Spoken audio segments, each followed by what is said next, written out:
Bem-vindos ao podcast da Experiência, um espaço para conversa sem pressa com pessoas que continuam sonhando, construindo e escrevendo suas inspiradoras histórias de vida.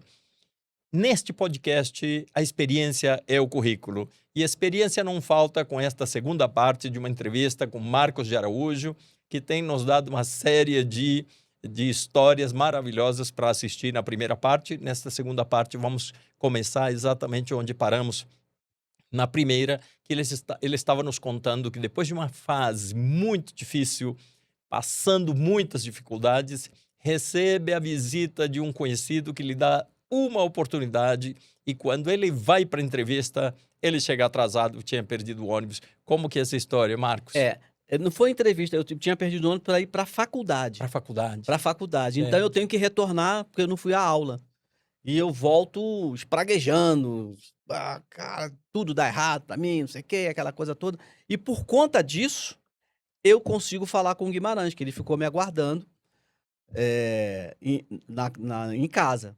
E aí, a partir desse momento, eu ingresso na Multifabril, começo a trabalhar na Multifabril. Já começa a ter uma renda mais segura. Já começa a ter uma renda mais segura, menos do que no Exército, mas me dá uma tranquilidade. E eu continuava estudando. Vem a prova para a Polícia Militar do Distrito Federal. Eu faço prova. Eu tinha feito prova já para a Polícia Civil, tinha passado lá no Rio de Janeiro, tinha passado para a Saúde também no Rio de Janeiro. Faço prova para cá, para a Polícia Militar do Distrito Federal e passo em 6º lugar. Aí eu posso escolher. E nesse interregno, lembra dos 50 currículos que eu tinha mandado? Sim. Começam a me chamar. Começa a chamar. Aí, veja bem, Deus me dá essa possibilidade de eu escolher, de poder escolher. E eu escolhi vir para o Distrito Federal, como oficial da Polícia Militar do Distrito Federal. Vim para cá e aí a vida começa a tomar outros rumos. Outros rumos, né? A gente começa a aplicar uma série de situações. A forma de enxergar a vida modifica, né? Passa a ter um outro significado, passo a dar importância às coisas que eu não dava. Eu não sou o dono da bola, eu não sou tão bom como eu achava que era, né? Esses são os aprendizados maravilhosos, né? Imagino que você, já aqui em Brasília trabalhando, você começava a meditar sobre tudo que tinha acontecido e que a vida tinha te trazido até esse ponto. Nada é acaso, né? Então vem essa oportunidade. Aí, quando estava falando de cavalaria, eu vou servir na cavalaria, faço curso na cavalaria aqui do Distrito Federal, faço curso de espora dourada, que é instrutor de equitação no Exército. Então é isso que eu falo, era o 2º curso que eu estava fazendo no Exército. Termino, vou muito bem, vou competir fora, em outros estados, né? O mundo do cavalo é um mundo totalmente diferente, é uma elite. Ou você é muito rico ou você é militar, para você poder frequentar essa parte. O custo é muito alto. É muito alto, né? O próprio cavalo e os materiais também. Né? Então, ganho provas. Eu comecei velho, comecei já em 95, né? Eu estava com 40, 35. 35 anos, com 36 anos estava fazendo. Então, já para equitação é velho, mas mesmo assim, eu me realizei na parte de equitação. Vem a oportunidade de ir para a ONU, a Organização das Nações Unidas. Tenho uma prova de inglês, faço a prova de inglês, passo. Tem uma reviravolta muito grande que só a mão de Deus mesmo para poder explicar isso. Porque, na realidade, eu estava estudando espanhol. Eu queria ir para o Chile fazer o curso de equitação no Chile, que era como se fosse um mestrado, né? Mas vem a prova de inglês, que eu não estava estudando inglês, passo na prova de inglês, e foi a mão de Deus, realmente. Vou para Angola, na MONU, a Missão de Observação das Nações Unidas em Angola, e vou ser oficial de direitos humanos lá. Por quanto tempo? Era para ser 1 ano, demorou 7 meses. Porque explodiu a guerra, né? Lá em Angola, tinha uma guerra entre os próprios angolanos, porque Angola foi colonizado pelos portugueses em 1975. Seriam o quê? Tribos diferentes ou... Eram movimentos políticos. Movimentos políticos. Né? Tinha a UNITA, União Nacional de Independência Total de Angola, UNITA, que era apoiado pelos Estados Unidos, e tinha o MPLA, Movimento Popular de Libertação da Angola, que era financiado pela União E Soviética. virou uma guerra civil, Virou, com interesses das potências envolvidas. exatamente, a Guerra Fria acontecendo no solo angolano, com distribuição descontrolada de minas, então muitas minas no terreno. As crianças sofriam demais, porque Mutiladas pelas mutiladas, explosões. mortas, e as mulheres, quem faz agricultura, quem fazia agricultura na Angola, eram as mulheres que saíam para capinar, para poder plantar mandioca, plantar cana, plantar milho, e explodiam, ou morria ou ficava mutilado. Que lição você extrai sobre o ser humano numa situação dessas de guerra e de tanto sofrimento, Marcos? Como que o ser humano ele é capaz de, não é nem sublimar, mas de dar pouco interesse para a vida, sabe? Aquilo que eu estava falando para você. A partir desses momentos, você passa a ter um ressignificado da vida. Eu era oficial de direitos humanos, então eu precisava ir às comunidades, ter o contato, porque lá fala português, né? E a ONU precisa de ter pessoas que falam português. É muito difícil você ter oficiais de outros, porque a ONU são 193 países, Sim. né? Então é muito difícil você encontrar militares ou oficiais de polícias que fale português. Então ela dá muito valor ao brasileiro pela facilidade que nós temos De comunicação. de comunicação e de absorção cultural. Tá? Certo. Então eu tive contato muito grande com muçulmanos, tive contato com outras religiões, com outros costumes que são mais fechados. O brasileiro, ele tem essa facilidade, ele conversa, ele consegue chegar em todo mundo. Então há uma abertura. Então eles gostam do brasileiro. A ONU gosta de chamar brasileiro para poder fazer parte da sua equipe. E assim foi comigo. E eu cheguei a ser o team leader, o líder da onde eu fiquei. Depois chegou um sueco, que era superintendente, né? Eu era capitão na época, ele como superintendente era uma hierarquia superior, então ele passou a ser o team leader, né? Então eu convivi com angolano, com português, com espanhol, com sueco. Passou alguma situação em que você correu o risco de morte? Ou Não, o risco de morte era diariamente por causa das minas. Claro. Então você tinha que ter cuidado, né? Passar só onde você tivesse certeza e aonde outros carros já tivessem passado. Então a gente mirava, tem... Mas teve colegas nessa época que sofreram acidentes? Teve colega que sofreu acidente, teve colega que morreram, brasileiro não, mas amigos que eu conheci lá que morreram, né? Vi situações de cão comendo... Que coisa terrível, né? É uma Isso. experiência Comendo terrível. crianças mortas no meio da rua. Vi Caramba. pessoas com criança que fazia barro, né? A mãe fazia barro, pegava o barro, esquentava o barro e dava para as crianças comerem. Então, isso tudo você tá participando daquelas coisas todas. Né? Observando, né? Sendo, presenciando esse tipo de... A ONU te fornece uma série de situações. Ela te dá a merfoclina, que era porque lá tinha muita malária, né? Então eu tinha um caixote cheio de medicamentos. E você está proibido de distribuir aqueles medicamentos. Como assim?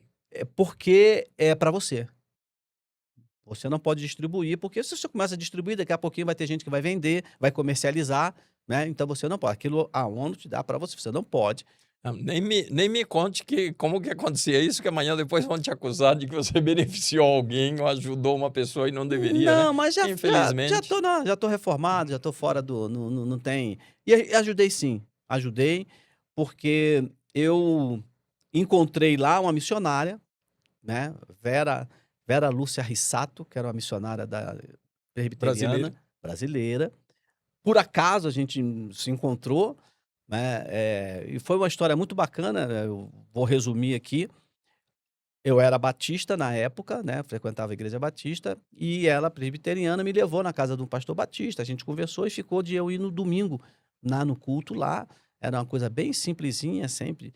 E era uma terça-feira. Ela falou: quer conhecer onde eu ministro, tal? Claro, era um terreno na casa de um angolano, onde os banquinhos eram bem fininhos e era um tapume coberto com folha de coqueiro, né? Então, bem simplesinho. ela estava muito doente, eu percebi que ela estava meio enfraquecida e tal. Ela falou: ó, eu tenho uns novos convertidos, chamados de catecúmeros, eles vão começar aqui agora e tal. Você poderia conversar com eles? Na minha igreja que eu estava, eu cuidava dos catecúmenos, cuidava dos... Então eu tinha uma série de coisas já na cabeça e tal. Aí ela falou: poxa, você me conheceu na feira aqui, você já até que eu quero... Não, porque eu tô meio fraco. Tá ok. Conversei com eles e tal. Fiz o que eu fazia. Claro, Era o meu métier. claro. E ela gostou muito. Falou: caramba, você leva jeito. Tem assim uma série, os versículos já estão todos. Dá um estudo amanhã. Um estudo de quarta-feira. Aí eu falei: bem, eu dou estudo de quarta-feira sim. Aí fui na quarta-feira, ministrei o estudo. Acabou ficando. Domingo era culto. Ela falou: olha, você vai pregar no domingo. Eu falei: eu não tenho nem roupa para poder pregar, não tenho. Não, você vai sim e tal. Eu tinha só uma camisa amarela e uma calça jeans, porque a ONU fala: você tem que ter o mínimo de roupa. Se você precisar correr, fugir, Claro. você não se preocupa com isso. Mas enfim, no domingo eu estava lá, e quando eu chego, o quintal Lotado. apinhadinho. Já tinha se espalhado o teu nome. Porque eles imaginavam que era o brasileiro que estava vindo para pregar. Ah, sim. Não era o brasileiro que estava... Eu estava lá na missão de paz, que por acaso fui convidado para pregar. Não, ele estava lá. Tinha mais de 100 pessoas dentro Daquele do lugar quintal, que já daquele era... lugarzinho. Juan, eu chorava que nem uma criança, cara. Chorava demais, porque no momento da oferta, que eles são pobre, de maré de si, sabe? Então eles traziam um pintinho, porque trazia o próprio barro cozido, em vez de comer tudo, guardava um pedacinho, e eles vinham cantando, cara. E eles cantam lindo demais. E com chocalhos no pé, cantava em umbundo, em quimbundo, Fazia um ritmo muito. tocante. Balungo que no me zancala, tieto com Jesus. O lungo que no me zancala, lungo que no me zancala, tieto com Jesus. Balungo que no me zancala, o lungo que no aleluia. Imagina isso, e ele marcando com com o pé, E eu ali chorando, Deus, pensando, estava no outro dia entregando quentinha, e agora eu estou aqui como oficial de direitos humanos, na Angola, pregando a tua palavra, vendo esse montão de irmãozinhos meus aqui trazendo. Chorava. Eu nem lembro sobre o que eu preguei, mas foi assim, usado Deus de uma maneira tão maravilhosa que todo mundo gostou, e ela falou: terça-feira você tem que vir falar com os novos. Você ficou Terça, oficial. quarta, que eu fiquei. Não fui um dia, fiquei os 7 meses. Ela veio pro Brasil, ela era paulista, para se tratar. Que Que bacana. ela estava com malária, que ela estava com tifo. E eu fiquei tomando conta da igreja. Quando ela voltou, eu falei: tá aí a sua igreja, bonitinha. Cara, que história maravilhosa. Os caminhos de Deus, como você disse, né? Vamos voltar para o Brasil, tua atividade dentro da Polícia Militar. Conta um pouco pra gente, que depois a gente vai entrar na vida pessoal de ser avô, de ser pai, de quantos filhos. Enquanto na Polícia Militar você ficou quantos anos e até que ponto, até que posto você chegou? Juntando a parte militar do Exército com a parte militar da Polícia, foram 31 anos e 10 meses, né? Você chegou a subcomandante? Eu cheguei no mais alto posto da polícia, que é coronel, né? Eu sou coronel,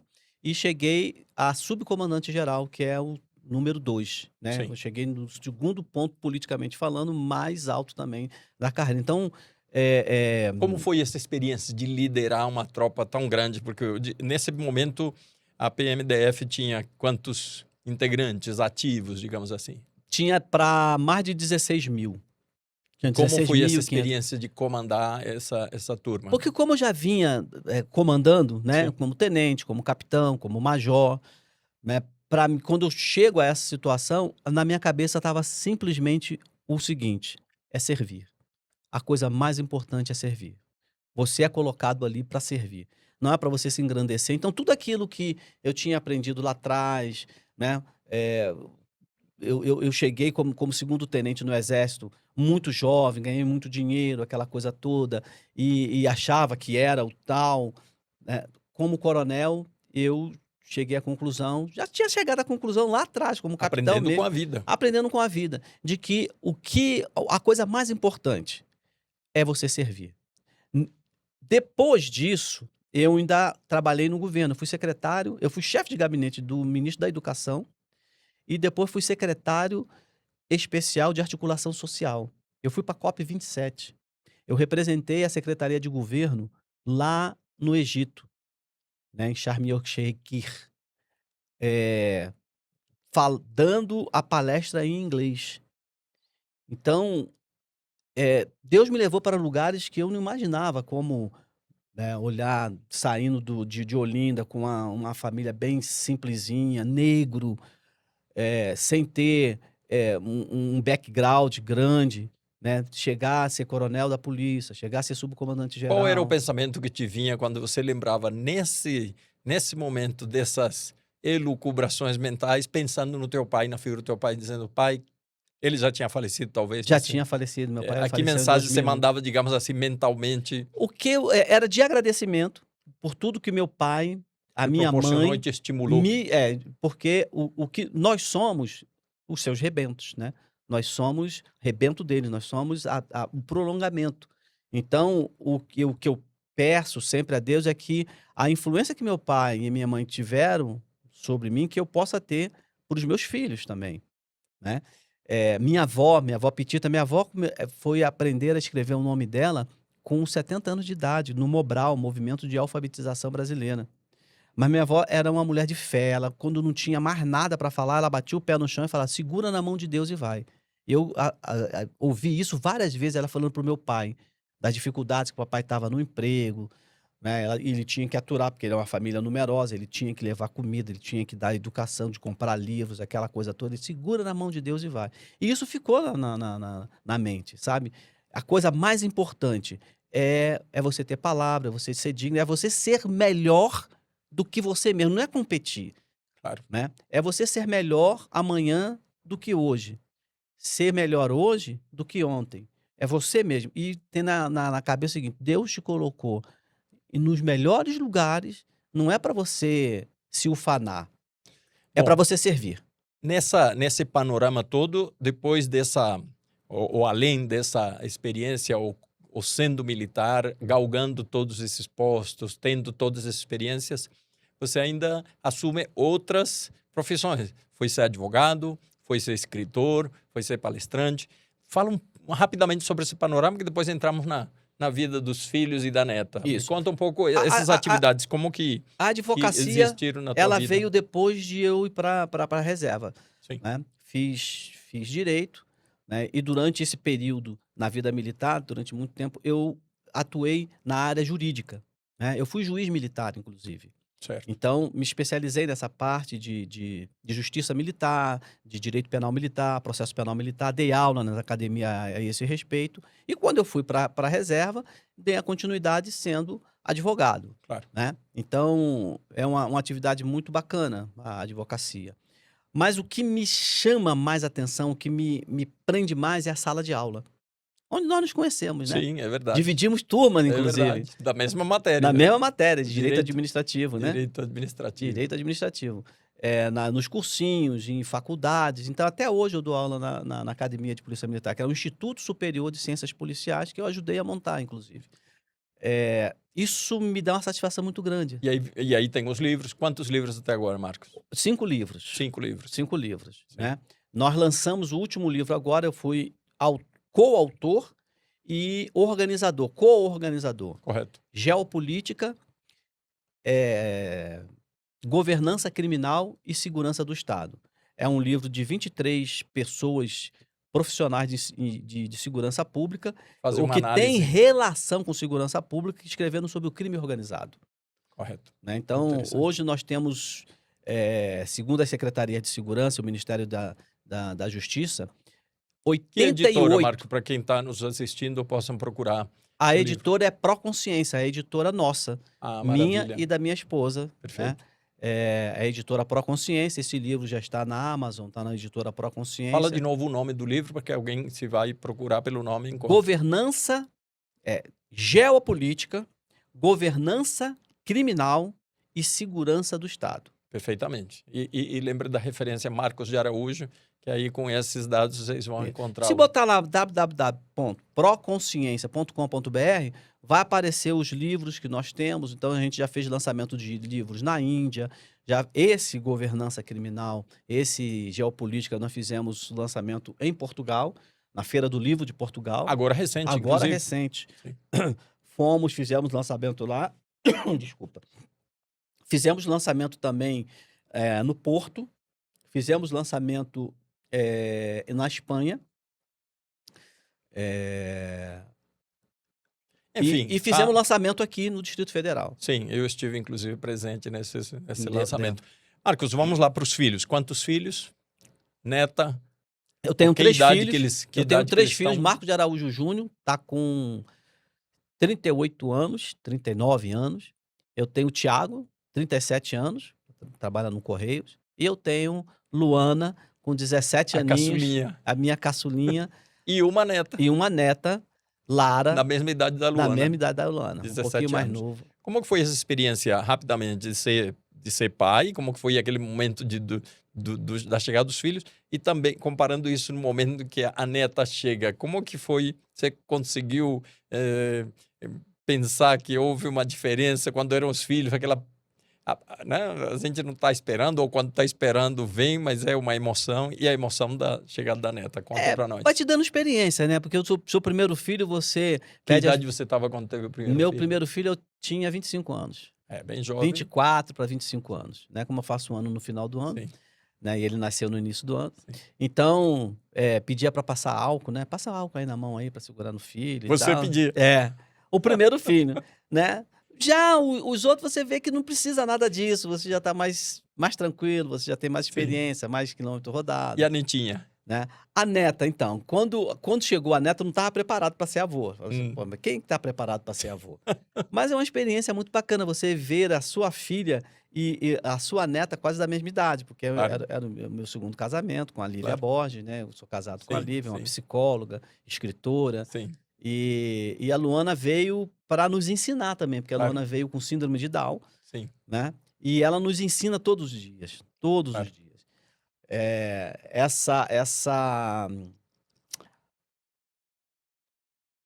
diferença, né? Porque ela é diferente. Claro. Ela é amorosa e ela nos ensina.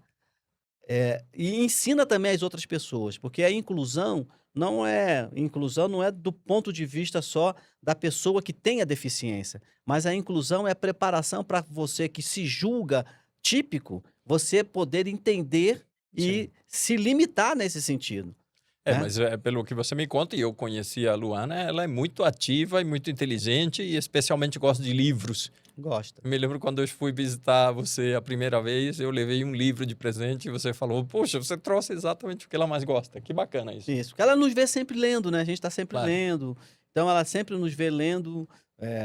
E te acompanhou na Europa agora? Acompanhou. Com a Lívia. Isso. Vocês foram os 3? Nós fomos para Portugal e depois nós fomos para a Espanha, para Barcelona, fazendo o lançamento do livro lá. Minha irmã mora em Barcelona, então nós passamos por lá. E ela gostou demais dessa viagem. Foi uma experiência muito... A Luana é viajada, a Luana vai para... A gente faz cruzeiro, a Luana vai junto. A gente vai a show, a gente vai à apresentação musical, ela vai junto. E participa? Participa sempre. Que bacana. Marcos, vamos passar agora para umas perguntas que eu vou... A partir deste episódio, inclusive... Vale ponto. A partir deste episódio, inclusive, contigo, nós vamos inaugurar uma parte da conversa... E responsabilidade. Das entrevistas, em que nós vamos fazer umas perguntas padrão para todos os nossos convidados. Isso vai ser muito interessante, porque lá no futuro vamos fazer uma pergunta e vamos colocar como se fosse uma galeria, uma coleção das respostas das várias pessoas. Então, é o que te vier no coração. Não se preocupe, não existe resposta certa. É o Marcos tendo a oportunidade de dizer para as pessoas o que pensa. Primeira pergunta é, qual o seu próximo sonho? A gente sempre tem que... Né, eu gosto muito de uma passagem bíblica que diz que a gente tem que trazer à realidade as coisas que não são como se já fossem.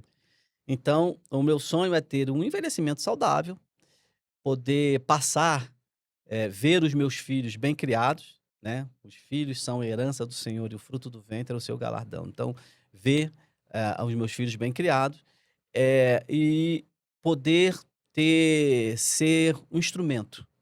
Meu sonho é sempre poder ser um instrumento. Então, o que eu posso me afiar, como se me olhando como um instrumento, posso estar mais afiado para poder ser instrumento de Deus, para poder fazer a vontade dele e não a minha. Maravilha, maravilha. Segunda pergunta: o que mantém sua vontade de viver? Você está na marca dos 65, olhando para o horizonte, o que te estimula, o que te dá vontade de seguir adiante com disposição, com alegria, especialmente com confiança na vida? Eu quero sempre trazer à memória aquilo que me dá esperança, né? Então, quando você olha para trás, você verifica que você é uma pessoa abençoada. O teu próprio nascimento já é uma bênção, porque foi uma explosão de espermatozoide que tentavam furar aquela barreira e você foi o que veio. Então, o teu nascimento já é uma vitória, já é um diferencial. Então, o que me motiva é exatamente isso, é verificar que Deus é maravilhoso, Deus é muito bom, né? E que nós estamos nas mãos dele. O que motiva é isso, é saber que o teu futuro não é você quem traça, o teu futuro está na mão de Deus. Você é simplesmente um instrumento e a nossa vida é muito curta, é um vapor que aparece e logo se Que maravilha, desvanece. que maravilha. Próxima pergunta: o maior erro que virou aprendizado? O que você consegue assim se lembrar que tenha você considerado? São experiências, mas eu digo assim, que você tenha pensado, puxa, aquilo eu não devia ter feito, mas na verdade me serviu para Então, aprender. a saída do exército foi uma saída precoce. Eu poderia ter ficado ali, eu poderia ter terminado a faculdade, né? Tava tudo programado, mas eu saí antes. E durante muito tempo eu considerei isso como um erro, que me custou muito. Mas por conta desse erro, que eu achava que era erro, Deus estava me conduzindo para outros caminhos, me preparando, me levando para um deserto, para preparar para a terra prometida, né? O melhor conselho que a experiência lhe deu, daquilo que você viveu, daquela lição que você extraiu das situações, pensa numa situação e diz, olha, aquilo que me aconteceu, na verdade, foi ter vivido isso que me trouxe a clareza de pensar que daqui para frente eu podia fazer tudo diferente, tudo melhor. Qual o melhor conselho que a experiência pode ter te dado ao longo de toda a tua experiência de vida? Reconhecer a sua dependência. Então, De a quem? dependência de Deus. Sim. Você não é autossuficiente, porque tem pessoas que acham que ele inaugura tudo. É a partir dele que as coisas começam a acontecer. E isso, para mim, foi muito importante, porque em Eclesiastes tem uma parte que fala que há tempo para tudo debaixo da terra. Há tempo de nascer, há tempo de morrer, há tempo de sorrir, há tempo de chorar, há tempo de realizar, há tempo de trabalhar, há tempo de descansar. Então, hoje eu tenho bem pleno, bem fixado na minha mente, né, que eu não preciso correr, eu não preciso atropelar, né? É o tempo de Deus. Deus dá o tempo para você poder realizar. Então, o que é a coisa mais importante que eu pudesse falar para um jovem é: conheça a Deus.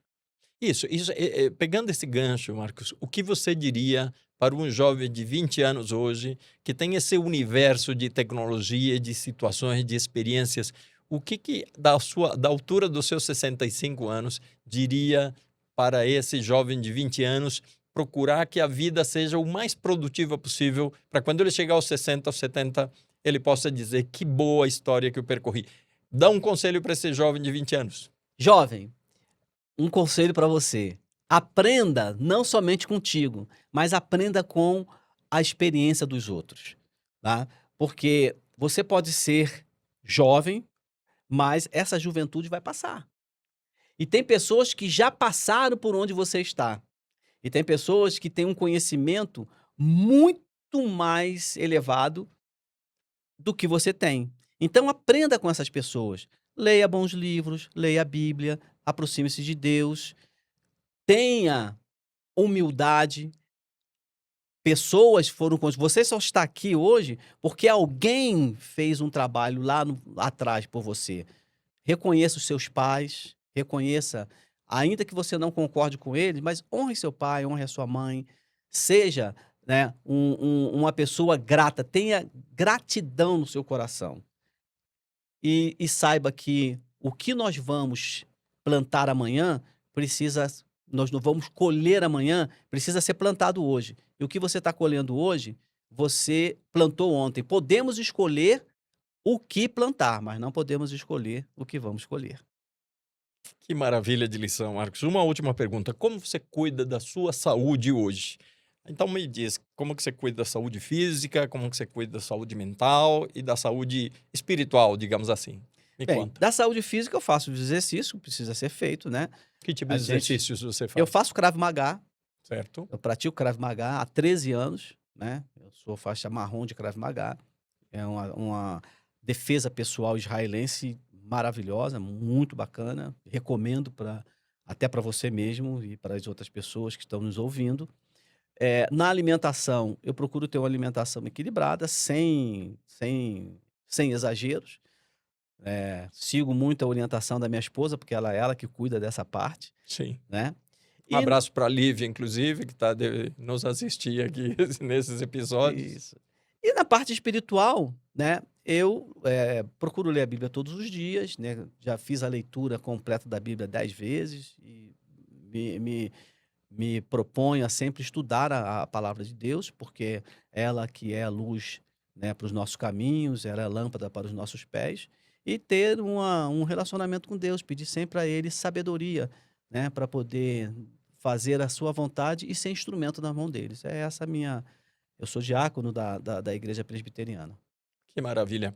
Marcos, caminhando agora para o encerramento, vamos ter 2 momentos. Um em que eu vou te dar a oportunidade de mandar abraço para quem você quiser, para os teus filhos, para tua filha, para a neta, agradecimentos que você quiser. E num outro momento vou te pedir para deixar uma mensagem. Então, o primeiro momento, te deixo aqui a oportunidade de, enfim, de se despedir.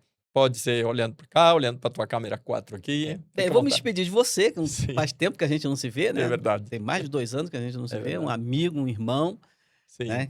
Que Deus me colocou Uma honra ser seu irmão. na vida. Então a gente já teve experiências muito bacanas. Eu lembro de quando a gente acho que estava no fórum.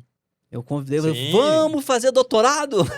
Eu conto isso como uma história maravilhosa, que eu fui reclamando nesse fórum, porque eu tinha que ver um processo, era processo de família, que tinha sigilo, e eu fui até esse fórum contrariadíssimo. Quando eu chego lá, uma pessoa fala assim, um dia eu queria ter essa barba, esse cavanhaque, eu olho, era você, e me convida a fazer um doutorado, e passamos 3 anos indo a Buenos Aires.